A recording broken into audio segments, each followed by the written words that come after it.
शिवसेना प्रमुख बाळासाहेब ठाकरेंचे वडील म्हणाले होते की अरे गाडगे बाबा जर साधू झाले नसते तर स्वतंत्र भारताचे आंतरराष्ट्रीय वकील होऊ शकले असते. इतका प्रचंड बुद्धिमत्ता गाडगे बाबांच्या ठिकाणी.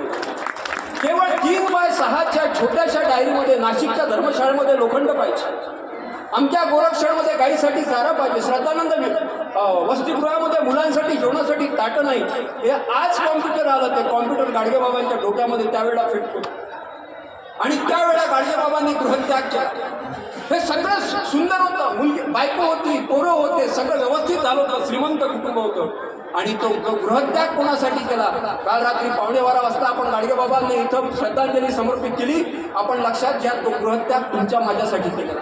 आता महाराज म्हणाले ते खरं आहे की गाडगे बाबांना समाजातून वदा करा आणि मग समाजाच्या चित्राची कल्पना करा. आपण कल्पना करा काय केलं गाडगे बाबांनी? तपश्चर्या केली तपश्चर्या, 12 वर्ष तपश्चर्या केली. पण तो आजचा विषय नाही. पण आजच्या या प्रसंगी मी अशी गाडगे बाबांची तपश्चर्या आपल्यासमोर एकाच वाक्यात मांडतो. पुन्हा त्याच्यावर आपण विचार करा. गाडगे बाबांनी तपश्चर्या केली की कष्ट केल्याशिवाय भाकरीच्या तुकड्याला देखील हात लावायचा नाही. अशी तपश्चर्या आपल्याला करता येईल का? जी आपण केली पाहिजे त्या गाडगे बाबांचं पुण्यस्मरण समजतं.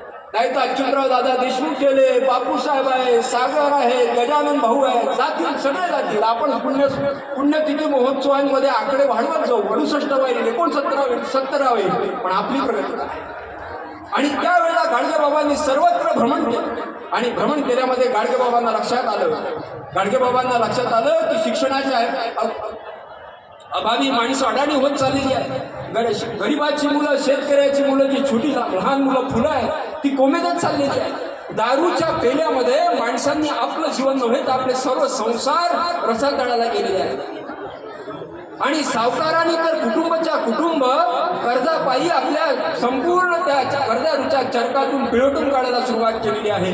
या सर्वांच्या विरुद्ध पहिली क्रांती करणारा महापुरुष म्हणजे गाडगे बाबा आहे. आणि आपल्या अमोघ वाणीने 20 डिसेंबर 1956 काल आपण साजरा केला. 20 डिसेंबर 1924 20 डिसेंबर 1956च्या अखेरच्या क्षणा